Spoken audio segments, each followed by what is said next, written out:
Portais dimensionais e a morada de Deus.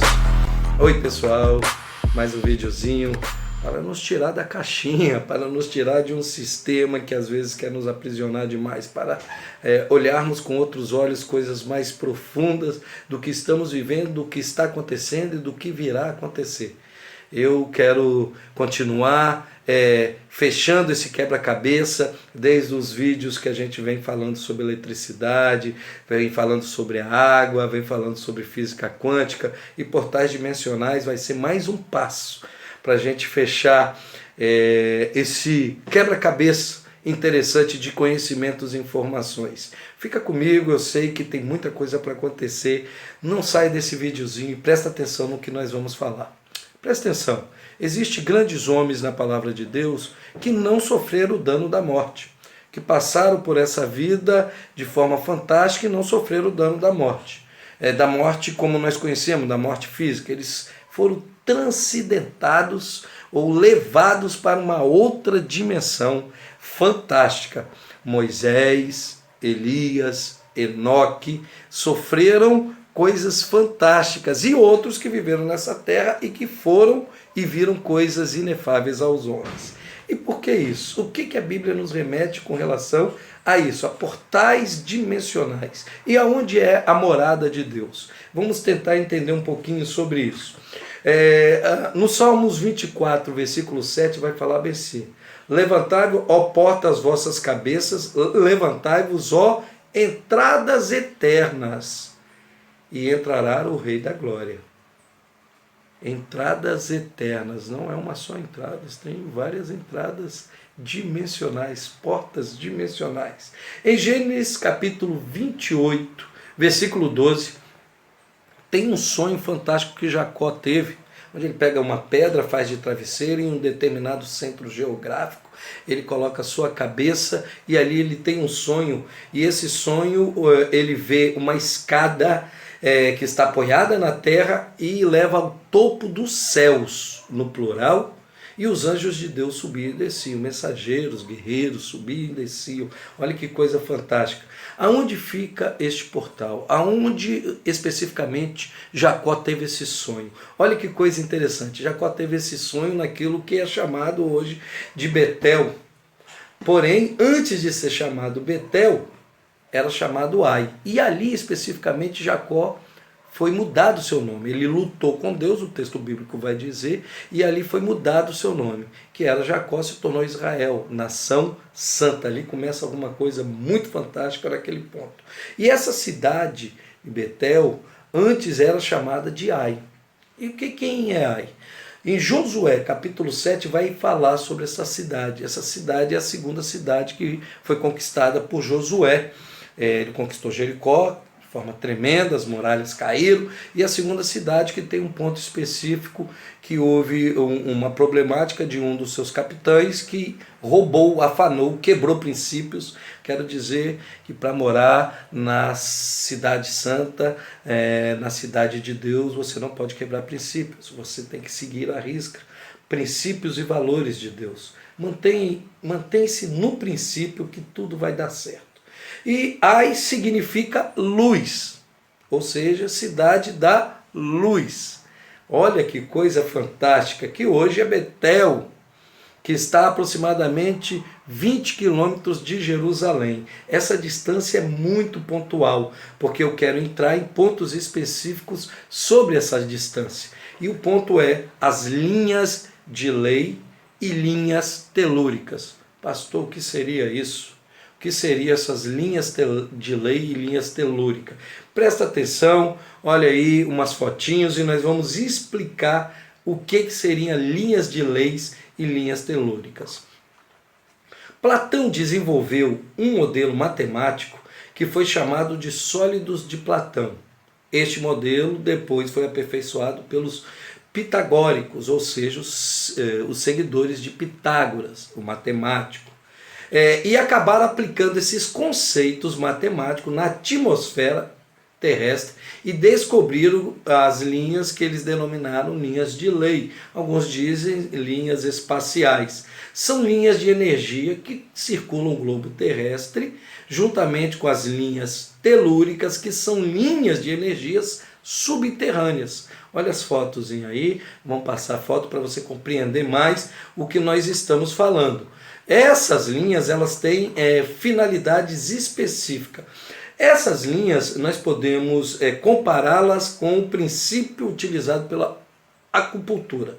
Quero dizer outro detalhe. Alguém vai me perguntar, mas a acupuntura não é pecado, não é isso, não é aquilo? Não, a acupuntura não é pecado. Vamos sair da caixinha e vamos prestar atenção. O ser humano é um centro de energia, pois o ser humano produz energia. Energia térmica, energia cinética, a térmica o calor, a cinética o movimento, a energia elétrica, o meu e o seu cérebro, uma grande usina de eletricidade. Pensamentos, ações, palavras, reações produzem descargas eletroquímicas que ocorrem no interior do nosso córtex cerebral. A acupuntura vai equilibrar esses centros de energia com o corpo para, por exemplo, cessar a dor, para promover a cura, né? É um trabalho específico onde as energias estão descontroladas do corpo e existe essa técnica da acupuntura. Mas isso é para mostrar que, da mesma forma, as linhas de lei são são energias que passam por todo o globo terrestre e pontualmente, quando elas se chocam com as linhas telúricas, existe uma potencialização destas energias, e isso é muito interessante, isso é muito fantástico. Para que isso possa funcionar de forma cabal, existem construções, edificações para armazenar e distribuir essas energias. Olha que coisa interessante. Que construções são essas? Por exemplo, as pirâmides, as ruínas de Machu Picchu, os moais da Ilha de Páscoa, os megalitos espalhados pelo mundo, usinas nucleares, centros governamentais que foram construídos especificamente nessas linhas, centros religiosos. Tem uma que eu quero destacar aqui, que são as Stonehenges. As Stonehenges, olha as fotinhas aí, foram construídos de forma muito pontual na época dos druidas, que não tem nada escrito. Os druidas não deixaram nada escrito, tudo estava na cabeça deles, passava de geração para gerações, um relógio muito demarcado especificamente.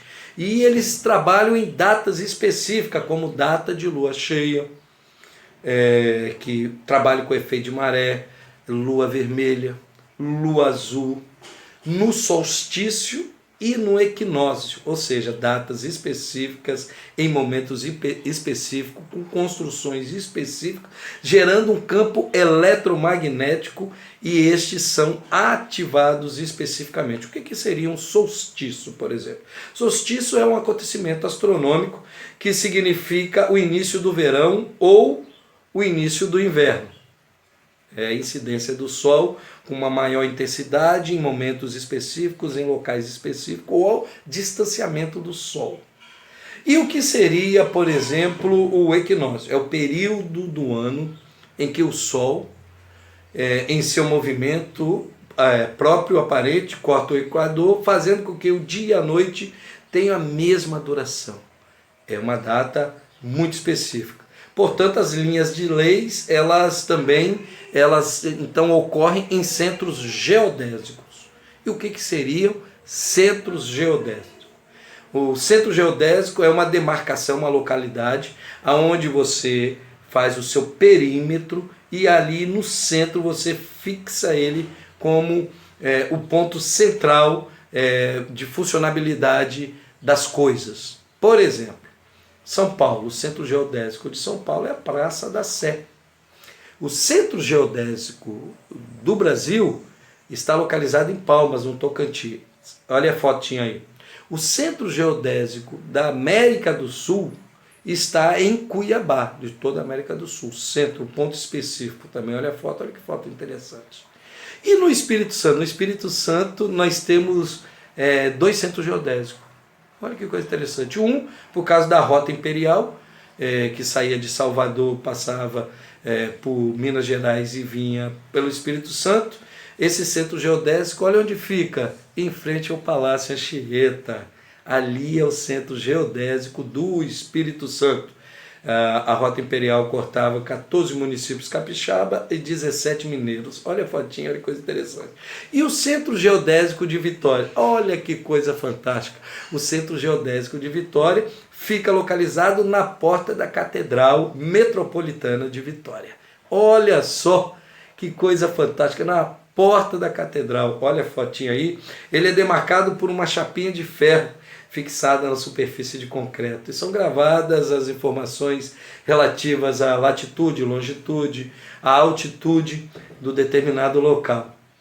Esses marcos são importantes, eles são importantes. E só que essas construções, elas têm o seu planejamento arquitetônico potencializado, criados por pessoas geralmente esotéricas e místicas em todas as áreas, recebendo informações específicas para essas construções e como elas devem funcionar, pois elas canalizam a energia, a força energética das linhas de lei e das linhas telúricas. Mas qual a finalidade? Qual o propósito disso? Por exemplo, vamos falar das pirâmides. Só das pirâmides, qual era o propósito? Era estabelecer cargas de energias para potencializar poderes. Por exemplo, poderes de Faraó. E que poderes seriam esses? Clarividência, telepatia, entre outros específicos. Agora, quando eu faço uma leitura muito pontual, nós entendemos que isso são influências de anjos caídos, ou seja, de demônios, potencializando conhecimentos e informações dentro daquilo que nós temos como energia em estruturas específicas com certas finalidades, porque os demônios precisam de parceria com os seres humanos, homens específicos, mulheres específicas, locais específicos sendo potencializados para funcionamentos específicos. As arquiteturas arquitetônicas específicas, elas potencializam isso. Olha só, Brasília, presta atenção em Brasília. No Congresso Nacional, tem duas conchas. Uma concha captando energias telúricas, energias de lei espaciais, e outra captando energias telúricas, que vêm nos subterrâneos da Terra. Essas linhas são ligadas e são potencializadas. Olha a figura. Tem como é a figura de Brasília, do Congresso Nacional. Olha que coisa interessante, muita energia ali. Que energia, que tipo de energia? E existem ligações, essas ligações são interessantes. Olha a fotinha da Stonehenge. Stonehenge está olhando para as pirâmides. Ele olha para as pirâmides. Existe um caminho traçado entre Stonehenge e as pirâmides. E qual é o caminho aqui no Brasil? O caminho traçado para Brasília é o Museu do Olho, lá em Curitiba. O Museu do Olho está olhando para Brasília. É o traço de linha energética que é potencializado na nação brasileira, em Brasília. Brasília não foi construída à toa, poderemos falar um pouco mais sobre isso, um vídeo específico. Eu vou estar postando algumas fotos. Stonehenge é muito interessante, porque Stonehenge trabalha com as pedras bem localizadas como uma numerologia. Os anjos caídos, eles têm conhecimento dessa numerologia. Por exemplo, a Bíblia fala muito sobre o número 12, e nós vamos falar muito sobre isso, principalmente sobre as vestes sacerdotais, onde tem 12 pedras, qual é o significado daquelas pedras. A cidade celestial, onde fala de 12 portas, qual é o significado das portas, por que as portas? Mas são as 12 tribos, são os 12 apóstolos, mas tem muito mais. Deus deixou pedras específicas para a gente vivenciar e se proteger e avançar naquilo que é o conhecimento dele, portais dimensionais, presta atenção. Então, os anjos caídos, eles trabalham muito com este conhecimento, e eles fazem um relógio para potencializar. Começa com os 24 pedras, 12 pedras, 6 pedras, e é como um fio de potencializador de um circuito elétrico. Quando você liga os fios, abre alguma coisa. Eu falei no vídeo Eletricidade, a Energia de Deus, sobre Nikola Tesla, que foi no futuro, ele fez uma viagem, ele viu coisas, ele abriu um portal. De forma simples e direta, essa ligação no circuito, onde faz uma descarga de energia fantástica e algumas coisas acontecem. Tem um filme muito interessante, está passando no Telecine, O Menino que Queria Ser Rei, mais um filme que fala de teleporte, de teleportar, mas esse filme é interessante porque esse menino ele volta especificamente em Stonehenge, ele faz, ali é o local específico onde há esse teleporte, ele consegue encurtar o espaço-tempo, ele consegue abrir portais e acontece coisas fantásticas. O Menino Queria Ser Rei, um filminho interessante, sempre com o seu lado místico e esotérico, mas interessante. E agora vamos trazer isso tudo, você entender um pouquinho, para o conceito bíblico. Pense comigo, céu, ou melhor, os céus. Quantos céus existem? Paulo vai dizer, 2 Coríntios 12:2, conheço um homem em Cristo que há 14 anos, se no corpo não sei, se fora do corpo não sei, Deus o sabe, foi arrebatado até o terceiro céu. Ou seja, céu aí já está no plural. Terceiro céu, já tem 3 céus, no mínimo. Jesus vai dizer em João, capítulo 14, versículo 2, na casa de meu pai há muitas moradas, ou há muitas dimensões, há muitos portais celestiais. Se não fosse assim, eu vou-lo não teria dito. Vou preparar-vos um lugar, ou lugar. Onde está a casa de Deus? Específica a casa de Deus. Jesus vai falar para o ladrão uma frase muito interessante, o ladrão da cruz, num momento crucial. Lá em Lucas 23, versículo 42 e 43, o ladrão pergunta a Jesus, Senhor, lembra-te de mim quando entrares no teu reino, no reino de Jesus. Jesus não ia enganar, não ia mentir, não ia dar nó cego, não ia ser o 7-1, como muitos líderes são. Disse-lhe Jesus, em verdade te digo que hoje estarás comigo no paraíso. Paraíso, segura essa palavra, paraíso. Portanto, a casa do Pai é o paraíso? Será? Baseado em estudos bíblicos, tendo como a própria proposta o Jardim do Éden, e inferência a Apocalipse, a Jerusalém Celestial, nós podemos afirmar que o Jardim do Éden é o paraíso, que a cidade celestial que vai vir adornada descendo do céu é o paraíso, ou seja, a casa de Deus. Em Gênesis 2:8 vai falar que Deus plantou um jardim no Éden, do lado oriental, e pôs ali o homem que tinha formado, chamando paraíso.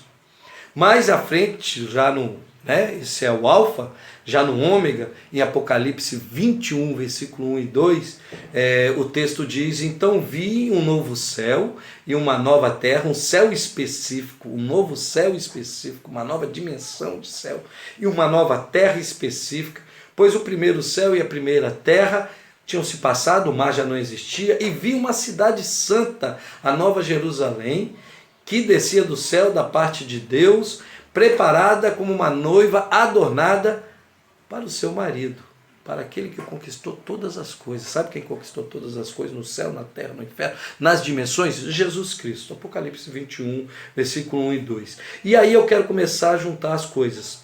Nós vamos falar muito sobre OVNIs, nós vamos falar sobre as outras dimensões. Alguém pode falar assim, não, nós somos muito orgulhosos em achar que só nós existimos, só o planeta Terra. De fato, não é bem assim mesmo, não. Mas existem algumas especificações daquilo que o Eterno, que o Criador, que veio aqui nesta Terra, Jesus Cristo, deixou especificamente. Nós vamos confrontar muita filosofia, muita ciência, muita sabedoria humana, de forma científica, mas com a base na fé. E a ciência respondendo à fé. Vamos abrir portais. Nós estamos só no terceiro portal. Vamos abrir portais mediante aquilo que Deus permitir. O terceiro portal é o paraíso, é a cidade santa. Você quer morar lá? Quer estar lá? Então se prepare. Paulo diz que foi até o terceiro céu, esteve lá, portanto a referência geográfica interdimensional é o terceiro céu onde Deus está. Alguns dizem que tem 12 dimensões, e por que não? 12 portas, 12 pedras, e ainda tem as dimensões inferiores, o Hades, o inferno, portais dimensionais que estão sendo abertos. Eu quero começar a fechar e a concluir, porque é mais uma peça nesse grande quebra-cabeça que estamos desenvolvendo, e quero deixar esta palavra motivacional para você. Os céus, a morada celestial. Existem muitas moradas para mim e para você dentro de um local específico, dentro de um centro geográfico onde vai governar todo o universo. Você tem que ir para lá. Não quebra princípio. Peça perdão. Ame. E amar não é palavras, são atitudes. Atitudes corretas. Faça a diferença. Abra portais hoje para ter um relacionamento e sonhos celestiais com o Eterno, com o Criador. Se você gostou desta palavra, se ela trouxe uma edificação pessoal para você, por favor, curta, dê seu like, compartilhe e, se possível, se inscreva. Esse é o nosso desejo. Tenha um dia maravilhoso no Senhor Jesus Cristo. Fica com Deus.